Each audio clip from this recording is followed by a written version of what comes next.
Hello friends, welcome to our channel Vidyarthi Gyan. Friends, आज हम लोग लास्ट पार्ट चैप्टर 7 के लास्ट पार्ट 4 देखेंगे। एस्टिमेशन से रिलेटेड जो हम लोग पढ़ रहे हैं एबीएम का मॉड्यूल ए में। तो आज हम देखते हैं कि लास्ट पार्ट में हमें क्या पढ़ना है। तो आज यदि मैं बात करूं, देखिए यहाँ तक हमने ऑलरेडी पढ़ रखा है, तो यहाँ तक हो चुका है। आज जो हम लोग पढ़ने वाले हैं interval estimates of the proportion from large sample, ये हम आज लास्ट थ्योरी का क्लास देखेंगे। उसके बाद जो भी वीडियो आएंगे इस चैप्टर से रिलेटेड वो एमसीक्यू और केस स्टडी से रिलेटेड होंगे। तो चलिए शुरू करते हैं। आज का जो टॉपिक शुरू करना है, जैसे क्या है कि internal estimate of the proportion from large samples. आपको पता है कि इस चैप्टर में हमने एस्टिमेशंस के बारे में पढ़ा है और डिटेल में समझा है कि एस्टिमेशंस क्या होता है, पॉइंट एस्टिमेट्स क्या होता है, इंटरवल एस्टिमेट्स क्या होता है, interval estimates with confidence level की बात करें तो वो क्या होता है। तो हर चीज मैंने बताया है आपको और आपने भी अच्छे से समझ लिया है।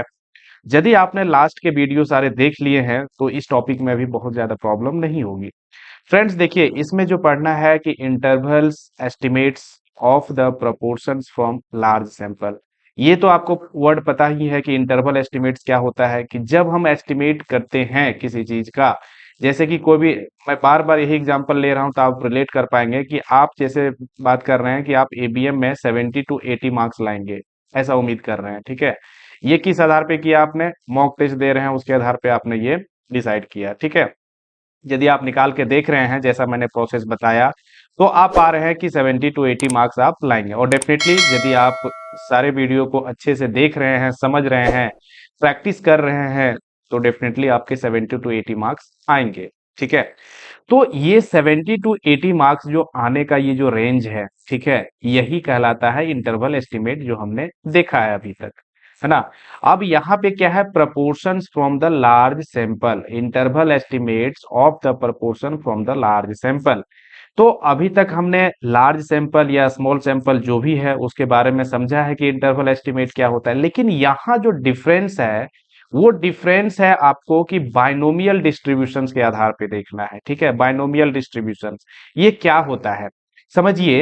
एक एग्जांपल लूं, जैसे कि क्वाइन है, क्वाइन को टॉस किया जाता है, तो इसमें क्या आएंगे, या तो हेड आएंगे या तो टेल आएंगे, दोनों में से एक ही आ सकते हैं। तो बाइनोमियल मीन्स जब वैसी प्रोबेबिलिटी जिसमें कि दो में से कोई एक चीज प्राप्त हो, तो उसे ही बाइनोमियल डिस्ट्रीब्यूशंस बोला जाता है, ठीक है। ये चीज आपको क्लियर हो जाना चाहिए। अब यहाँ एक चीज और भी बात करूं मैं, कि हेड आने की संभावना जितनी होगी, है ना।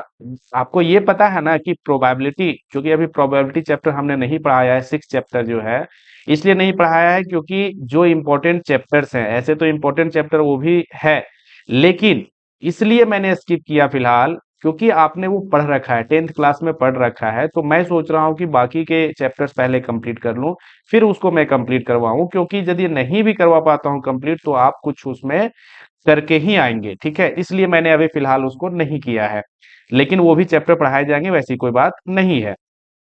तो आपको पता है कि प्रोबेबिलिटी, किसी भी चीज की प्रोबेबिलिटी यदि 100% की बात करें तो 1 होता है, और जिसमें कोई प्रोबेबिलिटी, कोई संभावना ही नहीं है तो उसकी प्रोबेबिलिटी 0 होती है।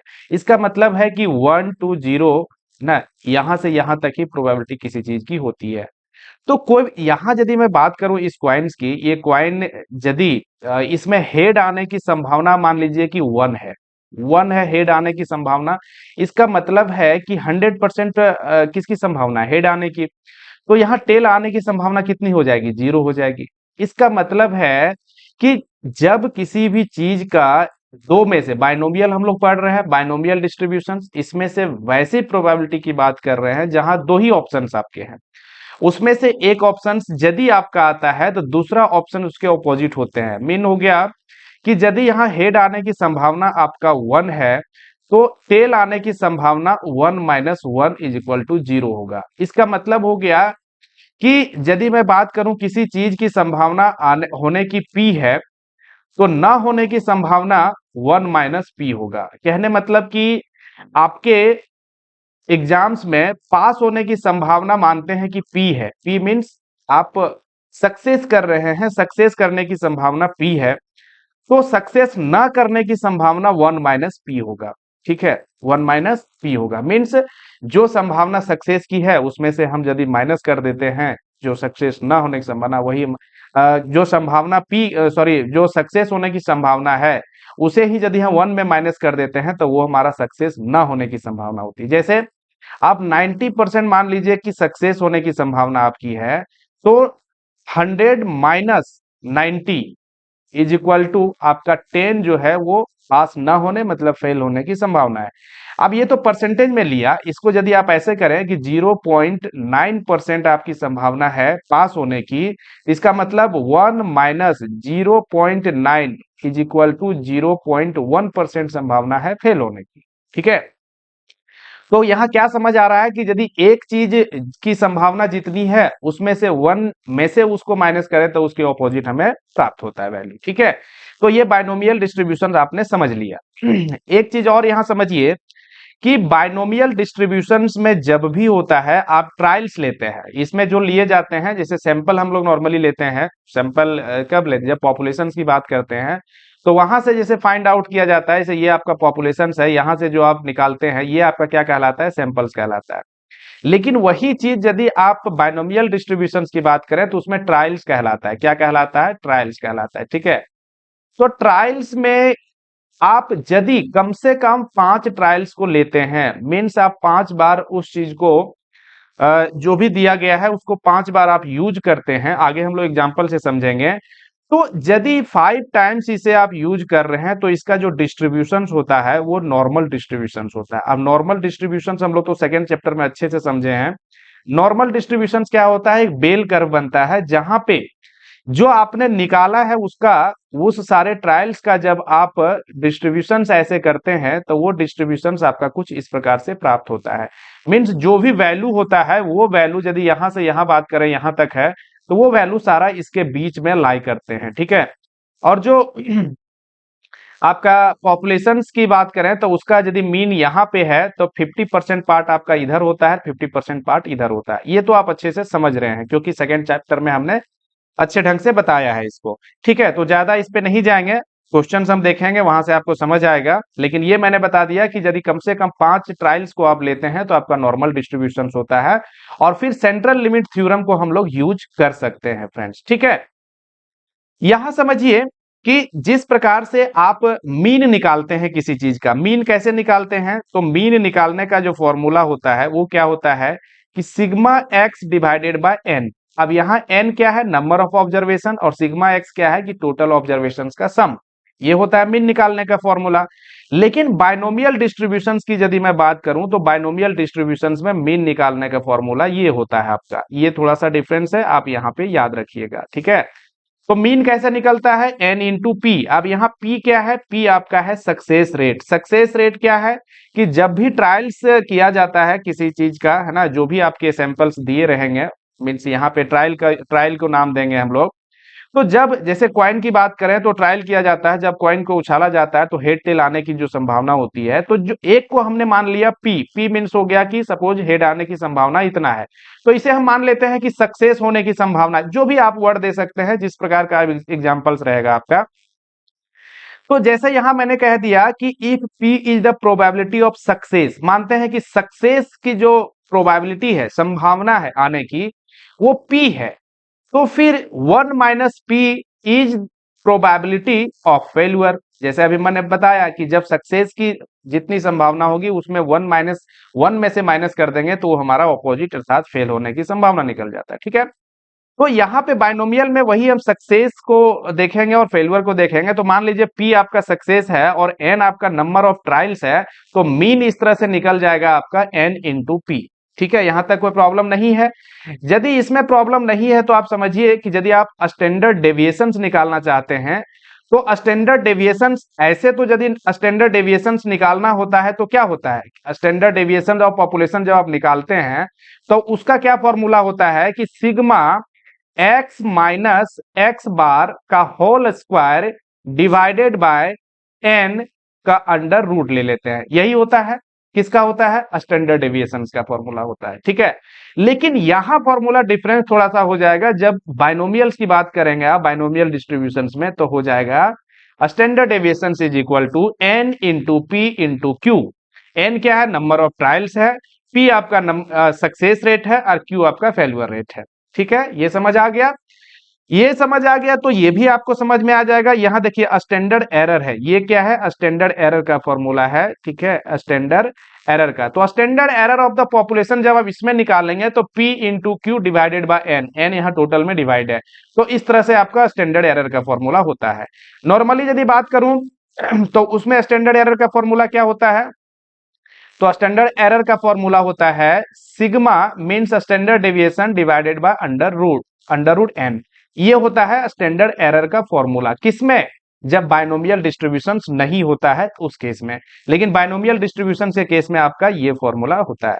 इसमें बस फॉर्मूला आपको डिफरेंस थोड़ा है वो याद रखना है, कॉन्सेप्ट वही है सारे। ठीक है जी, तो चलिए आगे बढ़ते हैं और आगे हम लोग समझते हैं। फ्रेंड्स कैसा लग रहा है वीडियो, यदि वीडियो अच्छा लग रहा है, आपको समझ में आ रहा है, देखिए समझ में तो आएगा आपको, इसमें कहीं कोई प्रॉब्लम नहीं होगी, क्योंकि जिस भी प्लेटफॉर्म पे आप पढ़ रहे होंगे, मैं नहीं आपको कह रहा हूं कि कहां पे आप पढ़ें या ना पढ़ें, लेकिन हाँ ये मैं जरूर कहूंगा कि आप डिफ्रेंशिएट करके देखें कि कहां पे आपको बेटर अंडरस्टैंडिंग हो पा रही है किसी भी चीज का, वहां पे आप फ्री हैं, वहां पे आप पढ़ सकते हैं। लेकिन यदि आपको ज्यादा अच्छा समझ आ रहा है, हमारे पढ़ाने का तरीका यदि आपको समझ में आ रहा है, तो डेफिनेटली आप मेरे साथ जुड़िए, आप अच्छे मार्क्स के साथ CIB पास करेंगे, ये मैं गारंटी के साथ कह सकता हूं। ठीक है, चलिए आगे बढ़ते हैं और एक क्वेश्चंस के साथ हम लोग देखते हैं पहले जो हमने बताया उसको किस प्रकार से हम लोग यूज करेंगे। ठीक है, देखिए फ्रेंड्स क्या कह रहा है कि what is the estimate proportions for 99% surety of the employ of a very large organisations who prefer to provide their own retirement benefit in lieu of a company sponsored plan. Here 75 employees are taken as sample.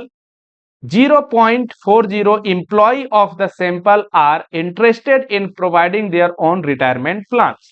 क्या कह रहा है, question समझ आया, नहीं समझ आया, मैं बता रहा हूं, समझिए।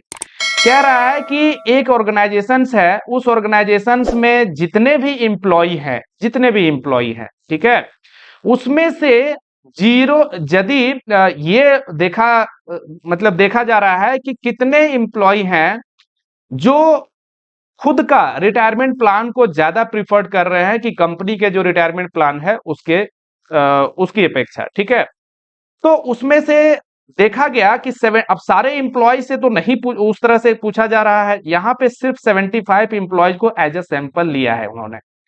75 एम्प्लॉय में देखा कि 0.4 जो है एम्प्लॉय वो चाहते हैं कि खुद का रिटायरमेंट प्लान को प्रिफर करें। ठीक है, 0.4 एम्प्लॉय ऐसे हैं।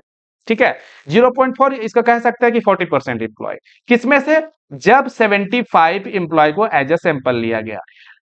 अब आपको क्वेश्चंस में ये पूछ रहा है कि आप बताइए कि रेंज कितनी है, आपको इंटरवल एस्टिमेट निकालना है कि एस्टिमेट आप निकालिए proportions, estimate proportions for 99% surety, means ऐसा इंटरवल्स आप निकालिए, इंटरवल एस्टिमेट निकालिए कि 99% श्योर हो कि उसके बीच ही वो डेटा लाई करेगा जो आपका आंसर आया है। तो एस्टिमेट इंटरवल्स में क्या आएगा, आपके दो वैल्यू प्राप्त होंगे, एक वैल्यू यहां, एक वैल्यू यहां, इसके बीच में ही आपको कोई भी चीज जो इसका वैल्यू आने वाला है वो आने की संभावना 99% हो, ऐसा आपको दो वैल्यू प्राप्त करना है। एक आपका लोअर कॉन्फिडेंस इंटरवल हो जाएगा और एक आपका अपर कॉन्फिडेंस इंटरवल्स होगा। ठीक है, तो ये आपको प्राप्त करना है। क्वेश्चन आपको अच्छे से समझ आ गया। अब देखिए ये बाइनोमियल डिस्ट्रीब्यूशंस में कैसे यूज करेंगे इसको समझिए। यहाँ जितने भी एम्प्लॉय हैं वो तो या तो उसके दो ही ऑप्शंस है, या तो वो अपना दे कि खुद का रिटायरमेंट प्लान वो लेना चाहते हैं, या कंपनी स्पॉन्सर्ड, कंपनी की जो प्लान है स्पॉन्सर्ड प्लान कंपनी की वो लेना चाहते हैं। दो ऑप्शंस है। तो मान लीजिए कि एक ने यहां जैसे एग्जांपल लिया 75 एम्प्लॉय का, तो उन्होंने क्या प्रीफर किया कि 0.4% है, 0.4 एम्प्लॉयज है, मींस 40% है, वो चाह रहे हैं कि खुद के रिटायरमेंट प्लान का। इसका मतलब है यहाँ पे यदि देखें तो 60% क्या हो गया, 60% आपका 60% कह लें या तो 0.66 कह लें, ये है वो कंपनी के स्पॉन्सर्ड प्लान में जाना चाहते हैं। ठीक है, यहां हमने क्या किया कि आपका जो 0.4 दिया हुआ है तो 1 में से माइनस कर दिया 0.4 तो आपको निकल गया 0.6। ये आपका क्या निकला, बाइनोमियल के थ्रू हमने ऑपोजिट निकाल दिया कि यदि इतना आपका खुद का रिटायरमेंट प्लान वो प्रिफर कर रहे हैं तो 1 में माइनस कर देंगे तो इतना आपका क्या हो जाएगा, जो कंपनी के स्पॉन्सर्ड प्लान में जाना चाह रहे हैं। ठीक है, तो ये क्वेश्चंस आपको समझ में आ गया होगा। अब इसे हम देखते हैं कि कैसे बनाते हैं। ठीक है, समझिए। अब फ्रेंड्स यहाँ पे सॉल्यूशंस की यदि मैं बात करूं तो सॉल्यूशंस में यहाँ देखिए एन क्या है आपका, नंबर ऑफ ट्रायल्स कह सकते हैं, मींस जो आपने सैंपल के रूप में लिया है तो नंबर ऑफ ट्रायल्स आपका हो गया, क्योंकि बाइनोमियल में हम ट्रायल्स के बारे में पढ़ते हैं, ट्रायल्स यूज करते हैं सैंपल्स की जगह पे। ठीक है, अब पी बार देखिए, पी बार लिखिए या पी के ऊपर में ऐसा आप डैश दे दीजिए, यही क्या है आपका, यही आपका नंबर, ये आपका कहलाएगा पी बार। ठीक है, तो पी बार यहां 0.4 है, means employ providing their own retirement benefit. ये समझा दिया मैंने लास्ट स्लाइड में। अब यहां पे फिर से देखिए क्यू बार की यदि बात करूं तो क्यू बार को भी आप ऐसे लिख सकते हैं, ऐसे, तो क्यू बार 1 माइनस जब 0.40 करेंगे मतलब हो गया कि 0.60। इसका मतलब हो गया कि इतने इंप्लॉय हैं जो स्पॉन्सर्ड प्लान को प्रीफर कर रहे हैं। ठीक है, अब हम क्या करेंगे, इसका स्टैंडर्ड एरर निकालेंगे। अब स्टैंडर्ड एरर क्यों निकालेंगे ये भी समझिए। अच्छा, एक चीज इससे पहले समझिए कि ये जो पी बार निकला, पी बार निकला 0.40, ये क्या है, यही आपका मीन है। ठीक है, यही आपका मीन है। अब 0.40, अब इसमें से हम यदि रेंज को, इसमें इसका मतलब कुछ प्लस या कुछ माइनस कर देते हैं। क्या प्लस और माइनस करेंगे हम, कि z के वैल्यू को प्लस और माइनस इनटू आपका जो स्टैंडर्ड एरर निकलेगा, तो स्टैंडर्ड एरर निकलेगा उसको, स्टैंडर्ड एरर को हम z से मल्टीप्लाई करके और प्लस और माइनस यदि कर देंगे 0.40 में तो हमारा रेंज प्राप्त हो जाएगा। ठीक है, कुछ होगा जो 0.40 से कम होगा और कुछ होगा 0.40 से ज्यादा होगा, ये हमारा रेंज निकल जाएगा। ठीक है, और वही हमारा एस्टिमेट इंटरवल निकल जाएगा। अब 99% श्योरिटी के साथ निकालना है, इसका मतलब z का वैल्यू देखना है कि 99% में z का वैल्यू क्या है।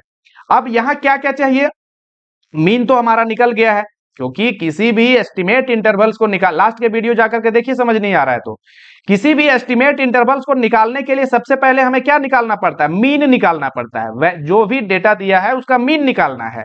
मीन निकालने के बाद उसमें हम प्लस और माइनस करते हैं जेड के वैल्यू को, और जेड के वैल्यू को हम लोग क्या करते हैं, उसे स्टैंडर्ड एरर से मल्टीप्लाई करके और प्लस माइनस करते हैं मीन के साथ, तो हमारा एस्टिमेट इंटरवल निकल जाता है। यही है formula standard interval, interval estimate निकालने का। अब इंटरवल एस्टिमेट निकालने का ये फॉर्मूला है। तो यहां आपका मीन तो निकला हुआ है 0.40, क्यों, क्योंकि पी का जो वैल्यू है वही आपका मीन है। ठीक है, अब यहां जेड का वैल्यू निकालना है और स्टैंडर्ड एरर का वैल्यू निकालना है। तो स्टैंडर्ड एरर जो आपका, स्टैंडर्ड एरर यहां पे फॉर्मूला जो होगा आपका वो क्या है, स्टैंडर्ड एरर का P into q divided bye n, यही फॉर्मूला होता है बाइनोमियल डिस्ट्रीब्यूशंस में। अब यहाँ P के जगह बैठा दीजिए वैल्यू इतना, Q के जगह भी वैल्यू बैठा दिया, डिवाइडेड बाय 75। इस तरह से आपका ये जो वैल्यू आया ये क्या है, स्टैंडर्ड एरर निकल के आ गया। ठीक है, अब आपको Z का वैल्यू निकालना है। अब समझिए Z का वैल्यू सबसे पहले तो मैंने ये जैसे यहां बताया कि चूंकि ये 5 बाइनोमियल डिस्ट्रीब्यूशंस में जब ट्रायल्स को आप 5 से ज्यादा लेते हैं, 5 या 5 से ज्यादा, तो आपका जो कर्व बनता है वो कर्व आपका इस प्रकार से बनता है। ठीक है, नॉर्मल डिस्ट्रीब्यूशंस बनता है। तो नॉर्मल डिस्ट्रीब्यूशंस बनता है, इसका मतलब Z का वैल्यू वहां पे आप फाइंड आउट कर सकते हैं। तो चूंकि 99% की बात कह रहा है तो 99% को आप पहले क्या करेंगे, इतना 50% इधर होता है 99% का और 50% इधर होता है, तो 99% का आप डिवाइड करिए 2 से, तो आपका वैल्यू जो आएगा वो 0.495 आएगा। ठीक है, तो इस वैल्यू को आप, इसका मतलब इतना पार्ट आपका इधर लाई करेगा, है ना, अंदर की तरफ इधर, यदि ये आप ले लेते हैं पॉपुलेशन मीन तो इधर लाई करेगा, और 50% पार्ट जो है इसका मतलब 0.495 आपका राइट साइड में लाई करेगा। ठीक है, लेफ्ट साइड में कुछ लाई करेगा और कुछ आपका लाई करेगा राइट साइड में। ठीक है, तो अब क्या करना है आपको, देखिए समझिए एक सेकेंड। अब क्या करना है कि Z का वैल्यू आपको देखना है। अब Z का वैल्यू देखने के लिए यहां मैं नहीं बताऊंगा, क्योंकि प्रोबेबिलिटी टेबल में जाकर के आप बुक में देख लीजिए, ऐसे बात लास्ट के वीडियो में भी बताया है मैंने। तो जेड का वैल्यू आप देखिए कि 0.495 के लिए कितना है, तो आप यदि देखेंगे तो आपका वैल्यू निकल के आएगा वहां से 2.58। 2.58 जेड का वैल्यू निकलेगा। अब आप निकाल दीजिए इंटरवल एस्टिमेट। तो इंटरवल एस्टिमेट आपका निकलेगा यूसीएल मींस अपर कॉन्फिडेंस लेवल। जब आप निकालेंगे तो इसका फॉर्मूला क्या होता है, पी बार यहां चूंकि बाइनोमियल है इसलिए पी बार प्लस जेड का value into standard error multiply करेंगे। तो आपका जो मीन निकला हुआ है पी का वैल्यू, पी बार का वैल्यू 0.40 निकला हुआ है। अब इसमें से ऐड कर दीजिए 2.58, ये क्या है जेड का वैल्यू, और ये मल्टीप्लाई कर दीजिए स्टैंडर्ड एरर से। तो इस प्रकार से एक वैल्यू आपको प्राप्त हो गया इतना। ये क्या निकला, अपर कॉन्फिडेंस लेवल। ठीक है, अपर कॉन्फिडेंस लेवल निकल गया। अब लोअर कॉन्फिडेंस लेवल्स की बात यदि करेंगे आप तो इसमें जस्ट माइनस कर देना है जेड का वैल्यू, जो ऊपर में प्लस किया आपने माइनस कर दिए। माइनस करेंगे तो आपका इतना वैल्यू प्राप्त हो जाएगा। ये वैल्यू प्राप्त हो गया लोअर कॉन्फिडेंस इंटरवल की बात करें तो ये वैल्यू प्राप्त हो गया। ठीक है, अब इसका मतलब दो वैल्यू मिल गया। एक वैल्यू कितना मिल गया कि 0.253 और दूसरा मिल गया आपको 0.547। ये ऐसा वैल्यू है कि हम कह सकते हैं कि 99% श्योरिटी के साथ हम कह सकते हैं कि जो भी इंप्लॉय है ऑर्गेनाइजेशंस में वो इतने इसके बीच में है जो चाह रहे हैं कि खुद के जो बेनिफिट प्लान्स हैं, रिटायरमेंट बेनिफिट प्लान्स है, उसको ऑप्ट किया जाए। इसका परसेंटेज में यदि कहें तो 25.3% से लेकर के 54.7% ऐसे लोग हैं जो इसमें जाना चाहते हैं। ठीक है, तो यहां पे आपको कोई प्रॉब्लम्स नहीं होना चाहिए। ठीक है, तो ये छोटा टॉपिक था और इस तरह से आपका थ्योरी का पार्ट कंप्लीट होता है। नेक्स्ट के वीडियो में हम कंटिन्यू जो इस चैप्टर में दिए हुए हैं, जितने भी न्यूमेरिकल्स दिए हुए हैं, सारे न्यूमेरिकल्स को बताया जाएगा। जो भी क्वेश्चंस उसमें है सारे सॉल्व करवाए जाएंगे, कहीं कोई प्रॉब्लम नहीं आएगी। इस चैप्टर को अच्छे से कर लीजिए, बहुत ज्यादा टफ नहीं है और यहां से कोई क्वेश्चन छूटना नहीं चाहिए फ्रेंड्स। ठीक है, तो इस तरह से यदि आपको अच्छा लगा है तो वीडियो को जितना हो सके उतना शेयर करिए अपने कलीग्स के पास। ठीक है, और यदि चैनल को अभी तक भी सब्सक्राइब नहीं किया है तो सब्सक्राइब तो कर ही लीजिए, तभी तो आगे के वीडियो का नोटिफिकेशन आपको प्राप्त हो पाएगा। बेल आइकन को भी आप हिट कर लीजिए। ठीक है, चलिए, थैंक यू।